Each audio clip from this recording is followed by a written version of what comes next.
Hi, my name is Rick Sanchez. I'm with a company called Tractor Tip Equipment, and what we have for sale here today is a Cabelco SK350. This is a Dash 8 series. The serial number of this machine is Y like Yvette, C like Charlie, 08, U like umbrella, 225. I'm going to leave that last digit blank. We're going to talk about the mechanics of this machine in the first clip, the operating specs in the second, we'll run it in the third. If you buy this machine from me or any of the others that I have for sale, I got a couple of 966s, I've got that Hitachi, I've got a couple of smaller Takeuchis, some two backhoes, several loaders. Got a telehandler in there, I got a D5N. Point is, if you buy this tractor from me or any of the others that I have for sale, you're going to be dealing with the guy running the camera, Pro Provencio. He's my right-hand man.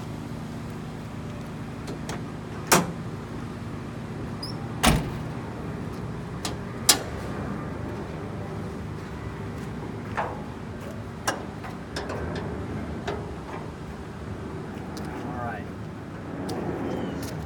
So the hours on this particular machine are, I gave the serial number. The hours on this machine are 4,590.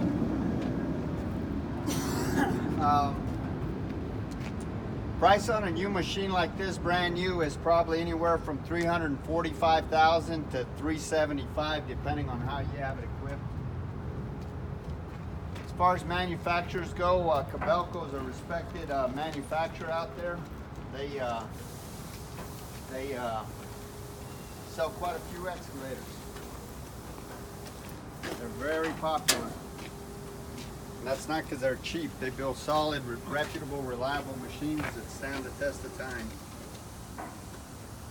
So a comparable machine to this would be like a Cat 330 or maybe a Hitachi ZX400 or Komatsu. They come up with a new PC350. As far as the history of this unit goes, this machine, like almost all the machines we purchased, is an original owner Dallas, Texas machine. I say that because it has no rust on it. I mean, you'll see where the rust is, where the paint's flecked off the metal and the rainwater's gotten to it, but it in no way, shape, or form is rust pervasive. Just about every machine we purchase comes from one of about 30 to 40 different contractors and large municipalities that we deal with here in the Metroplex. This particular excavator came from a guy that we do a lot of business with. And we've been happy with all the machines we purchased from him. And it should be said that before I purchase any machine, I have two guys that go out and inspect the machine. And then if they say everything's okay, then I have my right-hand man, Pro Provencio, go out and inspect it. And if he says everything's okay, then I go out and I inspect it if the money's right. We do all of this before I write a check.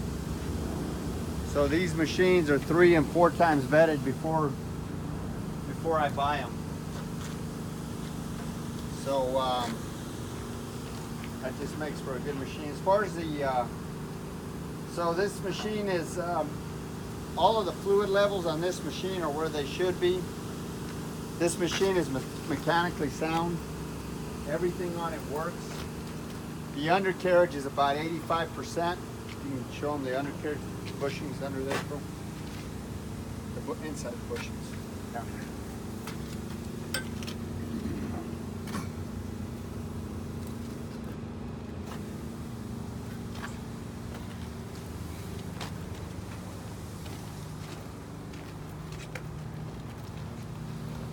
Show them the other side.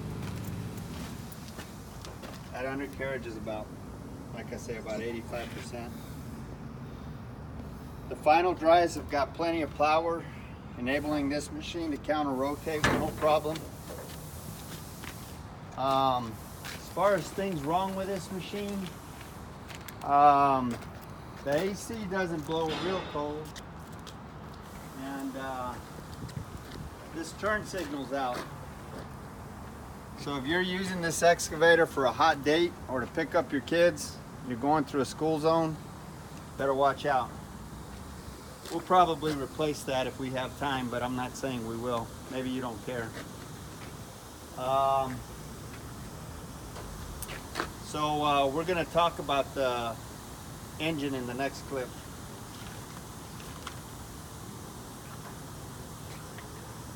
All right, so this is the engine of this machine. This is a 6-cylinder J08. It's a 269 horsepower engine. Here's your fuel tank. It's got 133 gallons of fuel.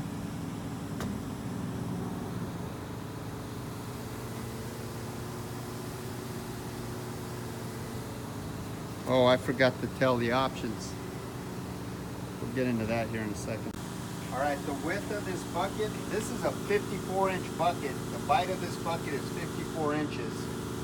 Now this bucket has a side place for side cutters, so this would be a 60-inch bucket with side cutters. The height of this bucket is 6 foot from this point to this point, and the depth of the bucket is 6 foot 6 inches. The capacity of this bucket is probably a 2.5 to 3 yard bucket.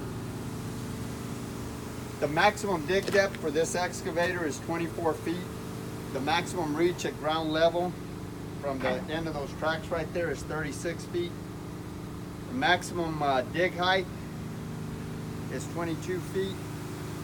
The breakout force is 42,000 pounds, and the lifting capacity about 15 feet out from the center of the swing, about where it is right now, at ground level from the front is 38,000 pounds. Now as you go out, you can imagine it drops off to like 15,000 at full reach at ground level.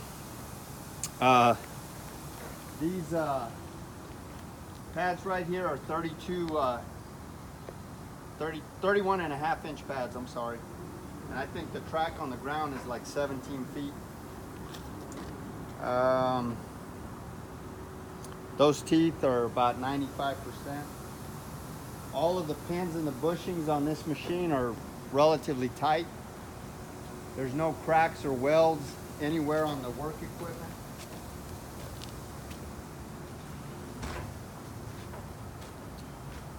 There's no, show them the work equipment here. There's no deflection or any kind of problem in that turntable.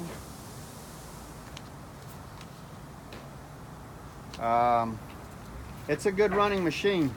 I can't think of anything else. Oh, all the windows are in it. Oh, as far as options go, hell, I forgot. This thing has got auxiliary hydraulics.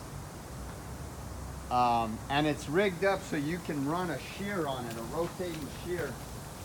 Now it doesn't have dedicated rotational circuitry, but it's got, it does have the main hydraulics, and the way that rotational circuitry would work is it would work relief off your bucket cylinder. All of the, it's an enclosed cab. All the glass is in the cab. What else? AC blows kind of cool, not real cold. Heater works. I guess that's about it.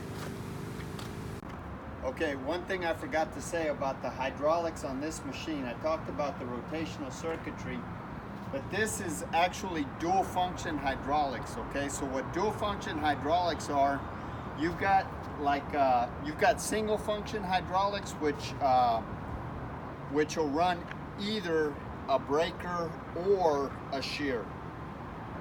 Now, you've got single direction hydraulics, which will run just a breaker. You got dual direction hydraulics, which will run just a shear, or a jaw of some sort, or a hydraulic thumb where something's opening and closing. A single direction runs the breaker and then goes back to the tank. A dual direction will open and close. It'll go both ways. So there's dual direction, single direction, and then there's dual function. This is a dual function machine. It'll run a breaker or it'll run a shear. So that's what I forgot to say. So this is the inside of the cab. Here's your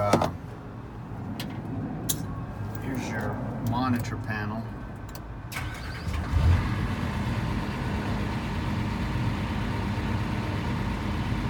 And there's no codes on it, but I honestly don't know how to get around on this thing, so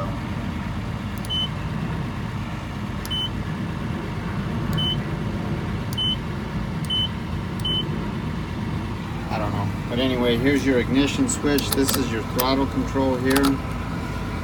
These are your lights. There's your air conditioning system. It blows cool but not cold. There's a lift chart right here. You got all your notices. You got so many notices it's hard to see outside the window. Here's your little suicide hatch right here. There's your, this lever here is your safety control lever. That's got to be down before you operate the machine. These are your travel controls. Here's your joystick control here. That's a power max button. Unlike a Komatsu, a lot of excavators have that. So if you press that button, you get maximum control to your boom cylinder so that you can lift something. And it only lasts for like 8 seconds, and there's your horn, which doesn't appear to be working. Here's your other joystick control.